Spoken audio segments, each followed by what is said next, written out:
Well, let's start with Blake Corum while we wait for the queue to kind of load itself up here.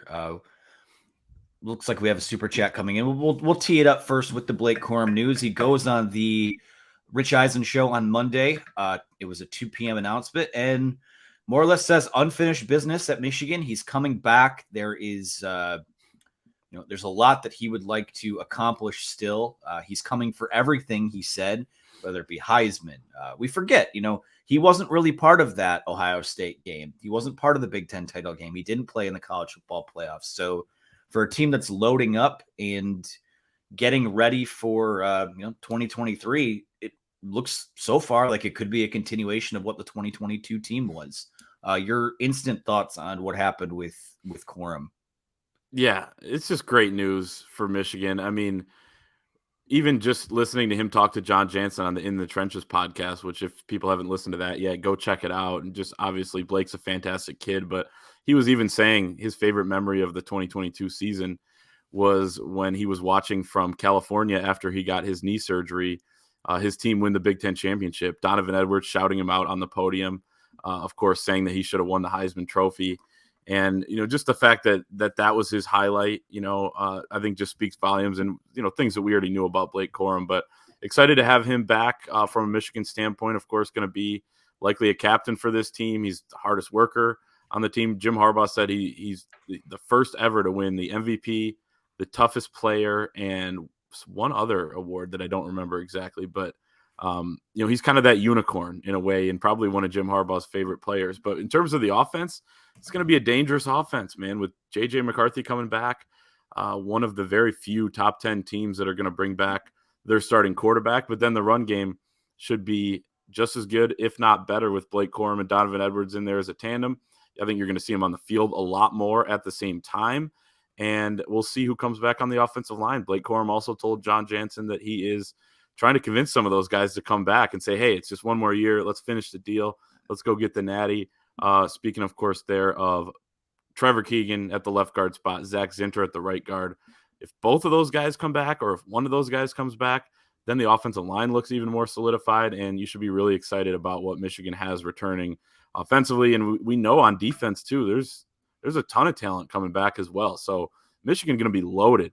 And Anthony, too, and I'm sure we can talk about this a little bit more in depth when it comes to other things, but Blake Corum, with this news dropping, and then all these publications are going to come out with way too early top 25s right after the national title game. Would you be shocked to see Michigan in the top 2, 3, even 1, depending on, how these people have things? Of course, coaching staff, you want to solidify that maybe a little bit more, have some more certainty. But in terms of the roster, I mean, it played out really well so far with some of these decisions, Blake Corum being the most notable. Yeah, I mean, when they do these way too early top 25 rankings, usually that number 1 spot feels like it's been earmarked over the years for whoever they think the best team in the SEC is going to be. But yeah, I think they have a claim for that. They have a claim for number 2. I mean, we know those rankings don't matter.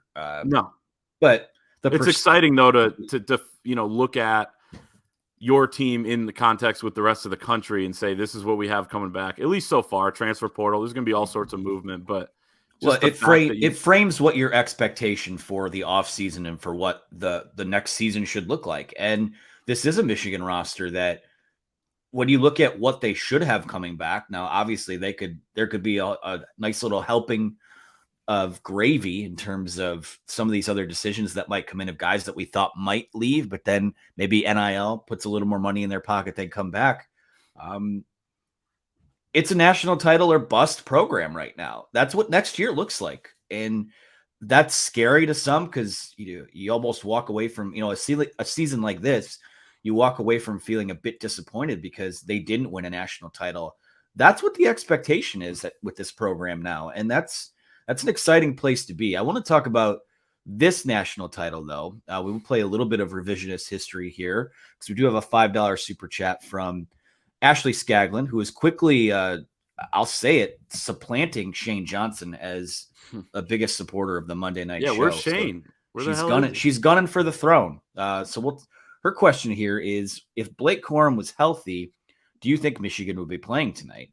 Short answer, yes. Long answer, yes, absolutely. I think that, Michigan did a great job of being able to mask and kind of, put the what's the commercial with the Flex Seal, kind of putting the Flex Seal on the boat that, you kind of lose your identity a bit when he goes down, and you got to piece together this offense and pick the pieces back up. Clayton, you compared it to when they lost Michigan basketball, lost Isaiah Livers right before that 2021 NCAA tournament. Yeah, I think they would be playing tonight because whatever, there was a secret sauce in how Corum fit with that Michigan offensive line, which makes him coming back next year all that more exciting, to where, not only do you have elite offensive line, elite running back, you put those two things together. That's what we call a non-negotiable. That's something that can't be stopped. Nobody stopped it when Corum was healthy for Michigan this year. And no, nothing against Donovan Edwards, but that's just a guy, Blake Corum routinely could turn a 2 or 3 yard run into 5 yards, 6 yards, because he could push a pile. And also he would see, that slight opening. He could create an opening on his own with his shiftiness, but also, he just had that at least elite vision and elite burst to, if there was an opportunity or a hole that opened up for even just a split second, he was going to find it, and he was going to, put his foot in the ground and get up the field.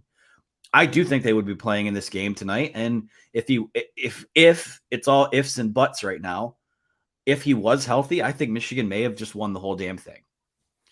Yeah, I agree. I think they'd be playing tonight. I also think that, if you look at this whole hypothetical play out, Blake Corum would have won the Heisman Trophy, in my opinion. I think that Caleb Williams was deserving, but at the same time, I thought Blake Corum was the best player. I thought that he would have had that huge moment against Ohio State, and those would have been his carries against Ohio State, and then the Big Ten championship game, and then of course what you're seeing here with the playoff. I think they would have beat TCU in that game. I also think that Blake Corum would not be coming back for 2023 if he would have stayed healthy and won the Heisman and done all those things. So, there's a little bit of a silver lining there that you're going to get another year of him.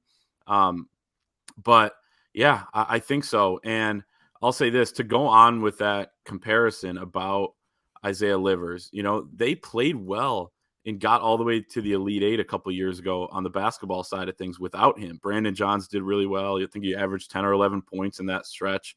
But at the end of the day, they just didn't quite have the offensive firepower and went cold against UCLA. I'm not saying Donovan Edwards was the problem against TCU, but Donovan Edwards didn't quite have the game that you wanted him to. After his 54-yard run on the first play from scrimmage, he averaged 2.9 yards per carry. He was stopped for negative yards 5 times, stopped for no gain once out of his 22 carries. So you definitely wanted more, and I think you would have got more out of Blake Corum. But now, to kind of break away from that hypothetical, you're going to get them both next season.